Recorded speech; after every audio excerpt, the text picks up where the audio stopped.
생산과 소비 브로그 시작하겠습니다. 돌연변이 세력을 살펴보면서 성추행 문제도 살펴보았죠.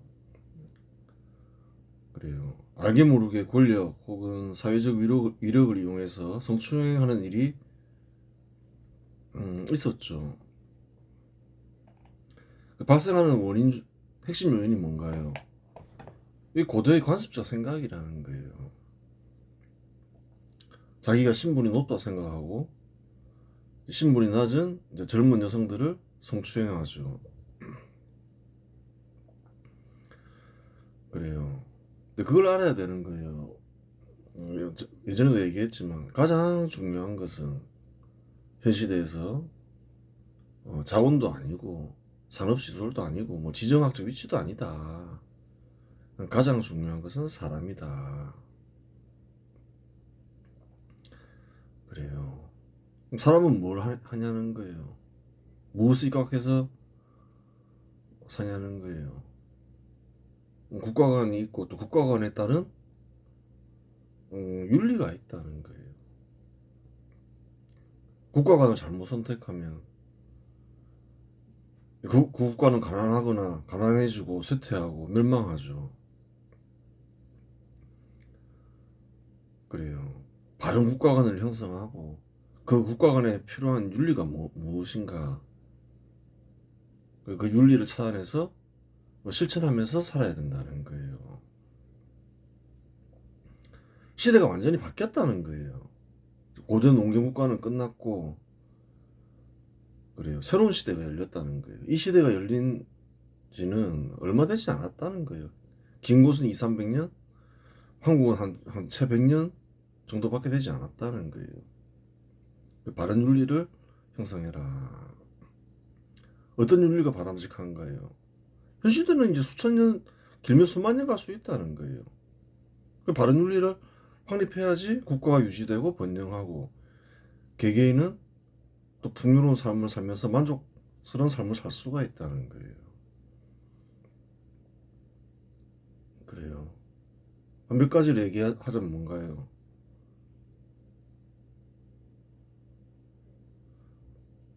과거에는 정부가 자유로운 경제 활동을 막았죠. 산업을 통제했다는 거예요. 그랬더니만 발전을 안 하더라, 산업이. 절대 빈곤에 시달리게 되더라. 그런데 민간에게 자유를 부여하니까 그 자유로운 경제 활동을 부여했죠. 눈부시게 발전하더라. 대기업이 형성되고 양질의 일자리가 대량으로 공급되고 그런 거예요. 정부는 우월하고 선하고 민간은 열등하고 악하다 이런 게 많았죠. 그런 생각을 버려라. 잘못된 거다. 새 시대와 맞지 않다. 그런 생각을 버리고 특별한 이유가 없는 이상은 민간 기업의 자유로운 경제 활동을 최대한 보장해라. 그리고 또 뭔가요? 자유로운 경제 활동을 위해서는 신분제도가 없어야 된다는 게 다 연결되어 있는 거라는 거예요. 그래요. 신분제도는 금지된다. 어떤 신분의 사람에게 이익을 주거나 어떤 신분의 사람에게 불이익을 주는 일은 안 된다. 그러한 윤리가 확고히 서야 된다는 거예요. 서로 자기 이익을 보장받기 위해서 좀비 군단에 가입해서 활동을 하는데 그 잘못된 거다. 그 사실을 알아야 되는 거고. 또 뭐가 있나요? 과거에는 어땠나요? 재산을 제약시했죠. 그 관리들이나 신분이 높은 이들이 신분이 낮은 사람들이 재산을 낙탈하는 일을 당연히 여겼다는 거예요. 그 어느 나라나 동학난과 같은 밀란이 여기저기서 자주 일어났죠. 고대에는. 현 시대는 어떤가요? 금지된다. 그렇다는 거예요. 그 사유재산이 보장돼야지 또 그 사람들이 그 재산을 가지고 사업도 하면서 자유로운 경제 활동을 할 수 있는 거죠. 그래요. 사유재산을 보장하는 거는 국가를 번영시키기 위한 것도 있지만 신분이 낮은 사람들의 재산과 인권을 보장하기 위한 거라는 거예요. 기본적으로. 그래요. 또 여러 가지가 있을 수 있지만 그래요. 고도의 관습적 생각이 어떤가요? 예전에 내려오고 있다는 거예요. 그걸 버려야 된다는 거예요. 아, 정부가 산업을 통제하고 뭐 자유로운 경제 활동을 박탈해야겠어. 그런 생각을 하는 사람들이 있나요, 없나요? 고도의 관습적 생각에 따라서 있다는 거예요. 특히 더불어민주당 거래하는 것까지 막으려고 하잖아요. 함부로 또 세금을 부여하면서 국민들의 재산을 박탈하려 하고 한국에서는 그렇죠. 다른 나라도 그런 정도는 있겠지만 다 그 타파해야 될 생각이라는 거예요. 어떤 신분의 사람들에게 막 이익을 주려 하고 자기 편 만들려 하고 다 금지돼야 되는 거는 새로운 윤리에 새로운 시대에 입각하면 맞지 않는 윤리라는 거예요. 고대에는 그게 허용됐을지라도 완전히 다르다 시대가. 그래요. 그걸 알아라는 거예요. 선거 결과를 보면 어떤가요? 박빙이었죠. 47.83%대 이재명, 윤석열 48.56%, 0.73% 차이로 윤석열이 이겼다는 거예요. 굉장히 의외의 결과라는 거예요. 전에 서울시장 보궐선거에서 국민의힘이 압승을 했죠. 한 57% 얻었죠. 근데 그걸 생각하면 국민의힘이 압승을 해야 되는데 전에 있었던 보궐선거를 생각하면 압승을 하지 못했다는 거예요.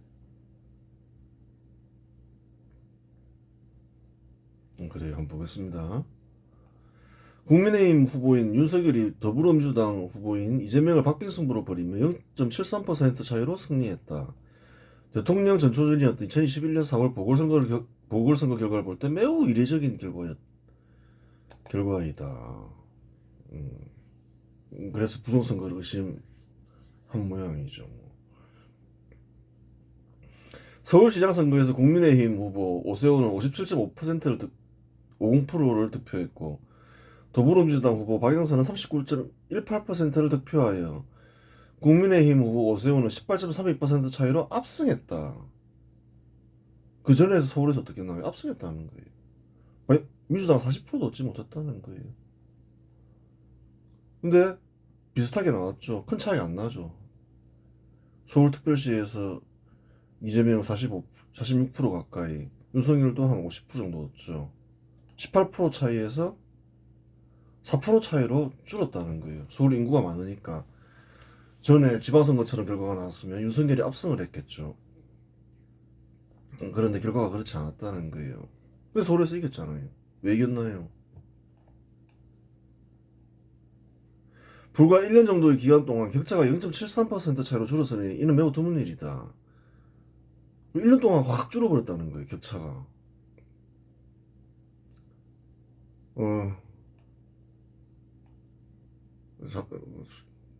다시 계산해봐야 되죠. 18%에서 한 5% 차이로 줄었죠. 5, 6%. 대략 한 5%, 6% 차이로 줄었으니 18%에서 6%, 12%가 격차가 줄었잖아요. 지방선거에서 국민의힘이 압승할 수 있었던 이유는 문재인 정부의 반시장적 부동산 정책과 더불어민주당 출신 정치인 박원순과 오거돈의 성추행 사건 때문이었다. 두 가지 요인이 있었다는 거예요. 문재인 정부 기간 내내 반시장적 부동산 정책의 기조가 바뀐 것은 아니니 반시장적 부동산 정책으로 인하여 수도권 득표율이 감소한 것은 아니다. 서울에서 이긴 거는 그다음 보겠습니다. 그러면 국민의힘 여성 정책 실패로 수도권에서 우위를 상실한 것으로 보아야 한다. 그렇다는 거예요. 부동산 시장 정책은 그대로였죠. 반시장적 부동산 정책 때문에 윤석열은 5% 차이로 서울에서 이길 수 있었다. 그렇게 보면 되는 거예요.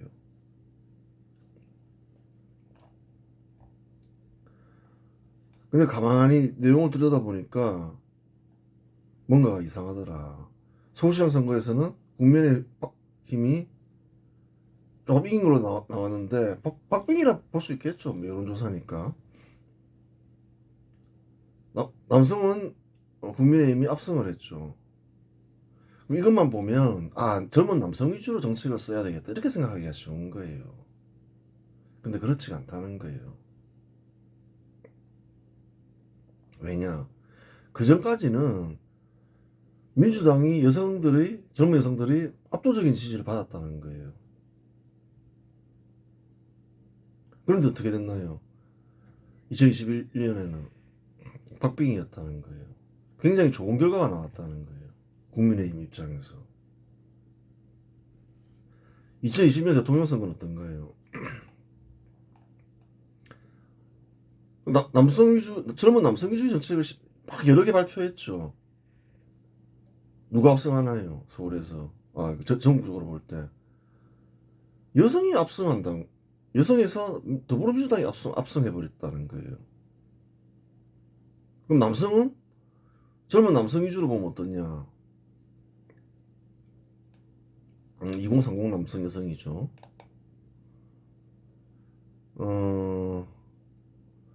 국민의힘이 대승하긴 했는데 오히려 그 전에보다 13%가 감소했다는 거예요.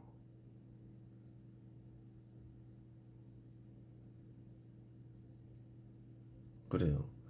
2021년 서울시장 선거에서 젊은 남성은 압도적으로 국민의힘을 지지했다. 젊은 여성 유권자 역시 국민의힘을 지지하며 국민의힘은 더불어민주당과의 젊은 여성들로부터 대등한 투표를 얻을 수 있었다.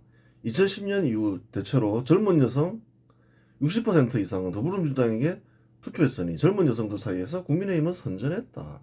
2021년 서울시장에서 젊은 여성들 상대로 국민의힘은 선전했다는 거예요. 더불어민주당이 60% 정도 얻었다는 거예요. 그 이상 얻을 때도 있고. 몇 프로 감소했나요? 14% 감소했다는 거예요.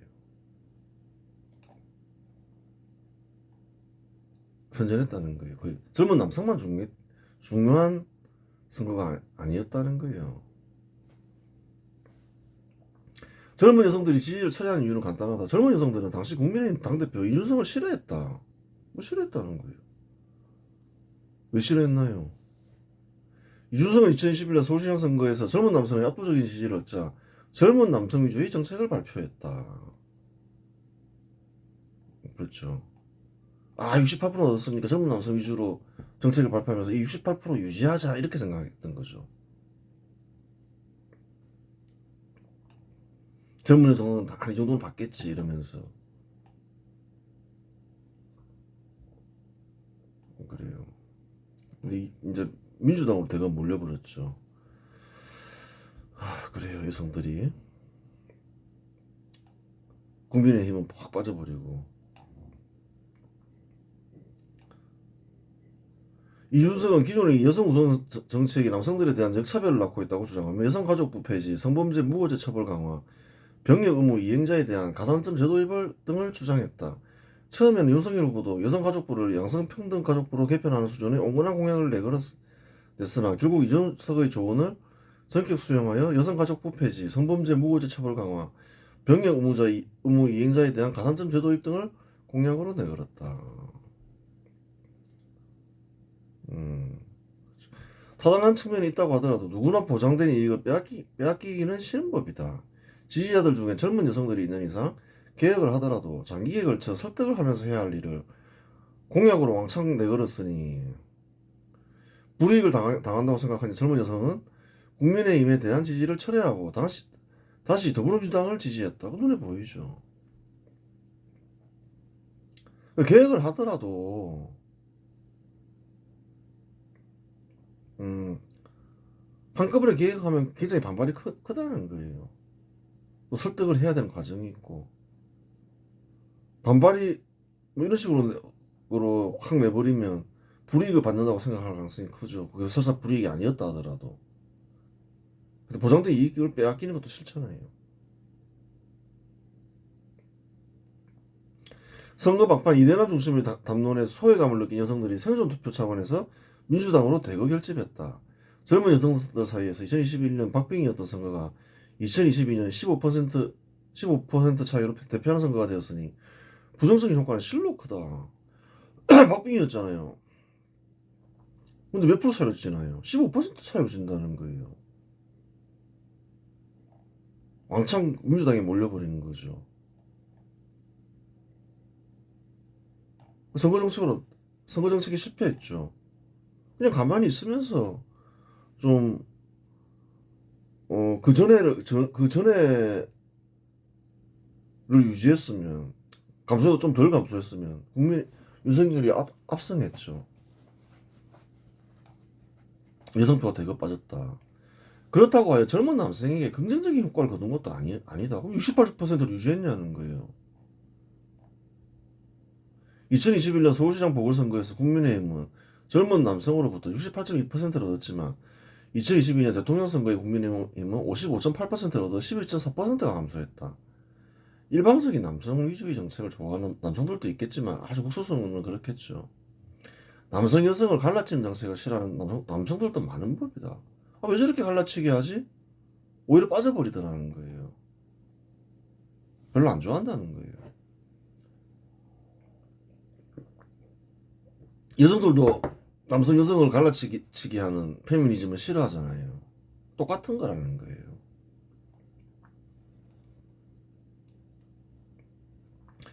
결국 공약으로 내걸 사안이 아닌 것을 공약으로 내거는 바람에 압승할 선거가 박빙승부가 된 것이다. 여성들 표는 대거 빠져버리고 젊은 남성도 환멸을 느끼고 빠지고 그러니까 이제 그래요. 압도적인 승리를 할 수 있는 선거를 망쳐버린 거죠. 극단적인 갈라치기 정치는 일정 비율 득표하기 위한 소수 정당의 전략이 될 수는 있어도 집권이 목표인 거대 정당이 취할 전략은 아니다. 갈라치기 정치하는 바람에 압승할 선거를 그래요. 간신히 이겼잖아요. 그렇지 않다. 결과를 봐라. 결국은 이제 서울에서 이겼던 거는 이제 여성은 왕창 다 빠져버렸고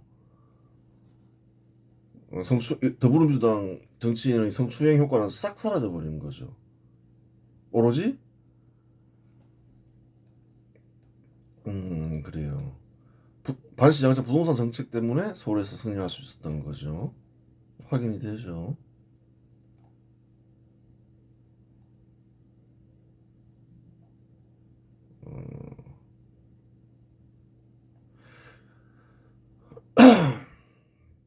당시 선거에서 박빙으로 패하자 더불어민주당 지지자들은 패배의 원인을 정의당 후보 심상정 때문이라고 생각했다. 그런 일들이 많았죠.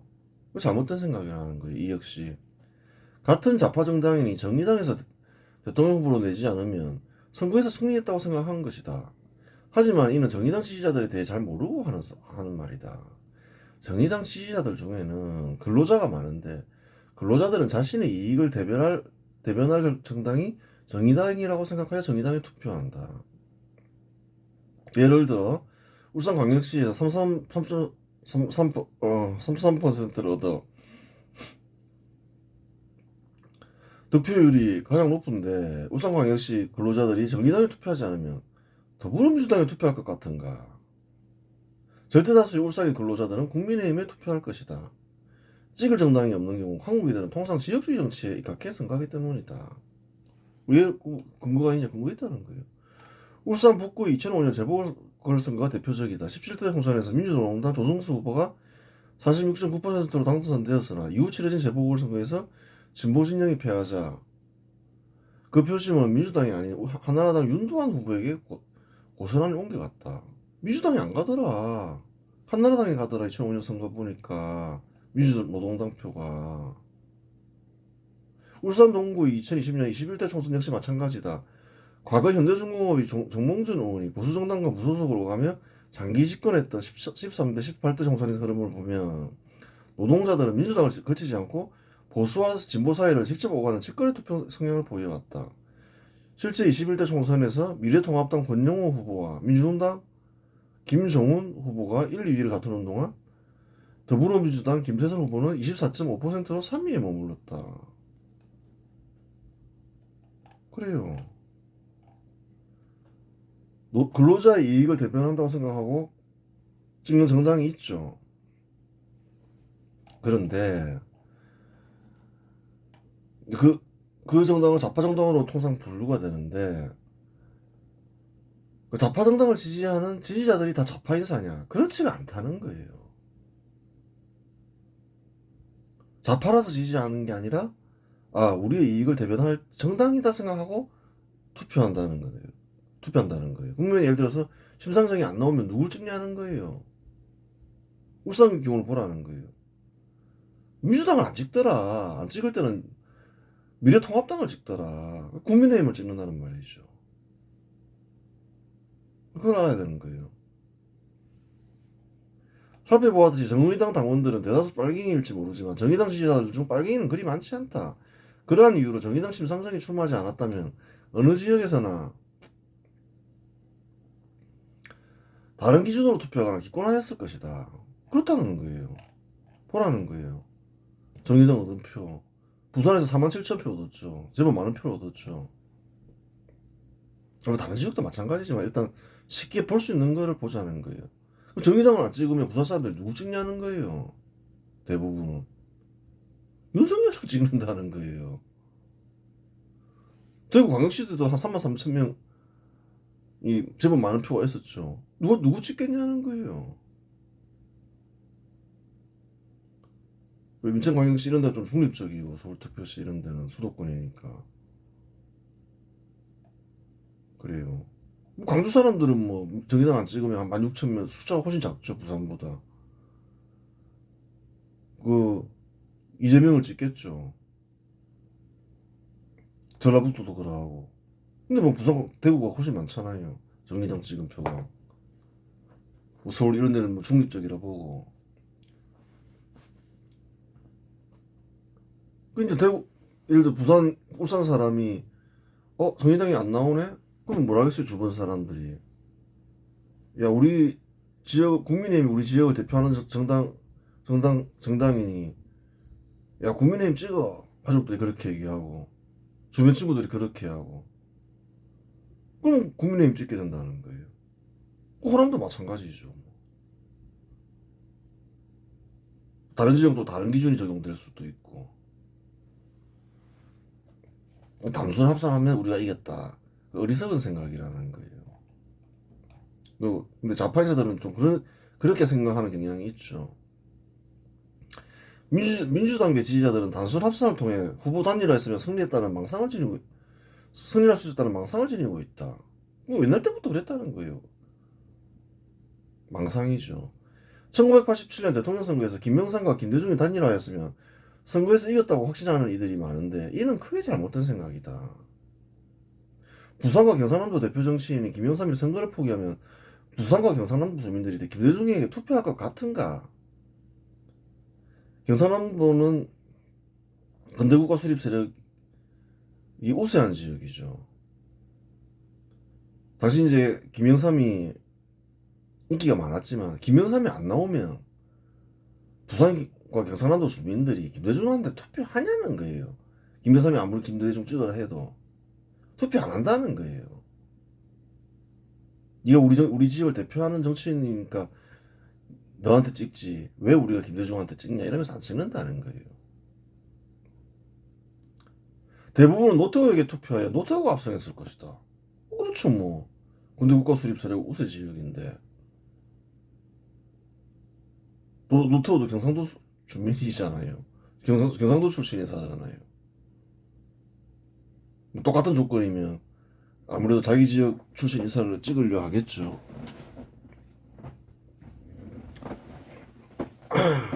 특별한 이유가 없으면 그거는 뭐 지역주의 정치하고 또 다른 얘기라는 거예요. 누구나 뭐 자기 지역 주민이 잘 되길 바라니까 뭐. 반대로 호남의 대표 정치인인 김대중이 선거를 포기하면 호남 주민들이 김영삼에게 투표했을 것 같은가?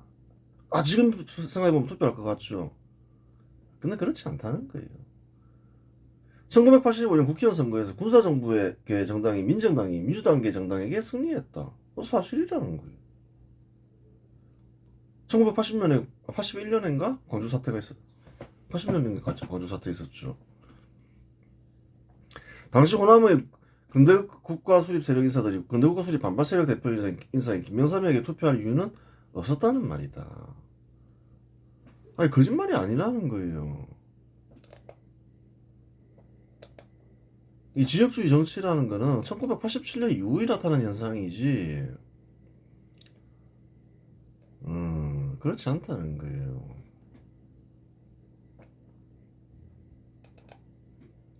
잘 모르는 사람들이 그렇게 얘기하는 거지.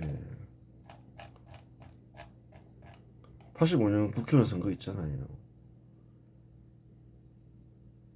전남에서 누가 승리했나요? 21석 중 민주정의당, 군사정부계 정당이잖아요. 민정당. 11석을 얻었다는 거예요.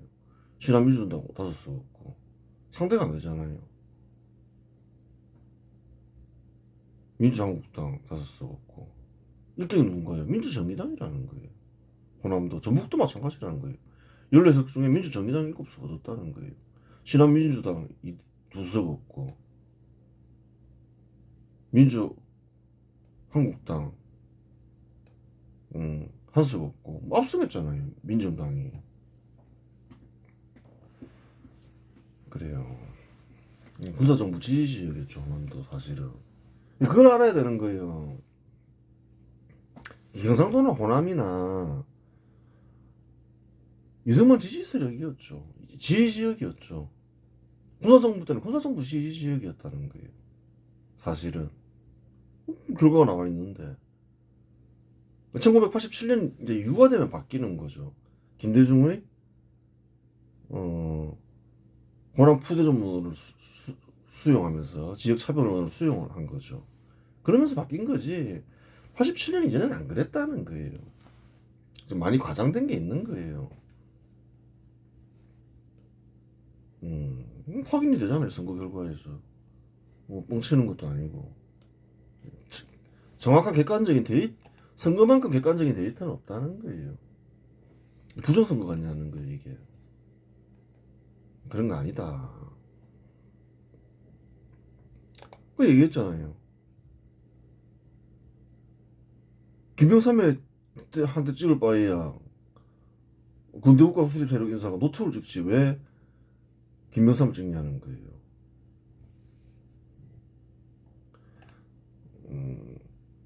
보라는 거예요. 1985년 국회의원 선거에서 군사정부의 정당인 민정당이 민주당계 정당에게 승리했다. 당시 호남의 근대국가 수립 세력 인사들이 근대국가 수립 세력 수립 반발 세력 대표 인사인 김영삼에게 투표할 이유는 없었다는 말이다.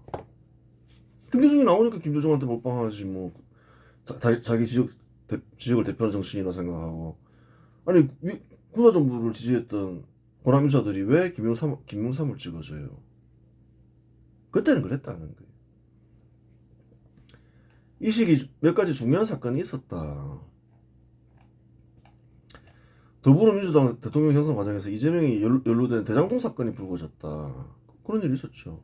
2021년 8월 30일 경기경제신문 박종명 기자가 이재명 후보님 화천 대유자산 관리는 누구 것입니까? 라는 제목의 기자수첩을 게재하며 최초로 의혹을 제기했다. 당시 익명의 제보자로 알려졌으나 이후 보도 경위와 검찰 수사 과정에서 이낙연 전 대표의 최측근인 남평호 전 국무총리 시 민정시장이 자신이 최초 제보자임을 공식적으로 밝혔다. 경선 과정에서 불거진 거죠. 민주당 내부의 권력 투쟁이죠. 화천대유는 약 50억 원 정도의 자금으로 약 8천억 원의 수익을 얻었다. 경기도의 특기 없이는 불가능한 수익으로 인식되었고 문재인은 수사를 지시했다. 문재인 대통령은 대장동 사건에 대해 신속하고 철저한 수사로 실체적 진실을 조속히 규명하는 데 총력을 기울여달라고 지시하며 특히 검찰과 경찰은 적극 협력하라고 강조했다. 그런 걸 알아야 되는 거예요. 이게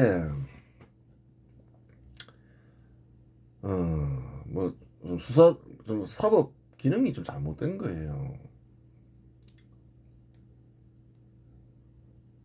이재명은 어쨌든 민주당을 대표하는 정치인이잖아요. 대표 정치인 중 한 명일 수도 있고 뭐 뭐 대표하는 정치인일 수도 있고 뭐한 명 뭐 여러 명 있으니까 대표하는 정치인은 어떤 세력을 대표하기 때문에 그래요. 반발을 불러일으킬 수 있다는 거예요. 이런 일이 벌어지면 뭐 다른 비리가 발견되더라도 일단 대장동 사건은 빨리 처리를 해야 된다는 거예요. 그 처리했냐는 거예요. 사법부가 수사기관이건 검찰이건 뭐 법원이건 유죄 무죄가 중요한 게 아니라는 거예요. 할 거면 빨리 처리하고 안 할 거면 말아야 된다는 거예요. 빨리 처리를 해서 빨리 끝내야지. 그래요. 이런 재판 받는 과정에서 이제 문제가 집권을 했다는 거예요. 이제 사법부가 엉망이 되는 거죠.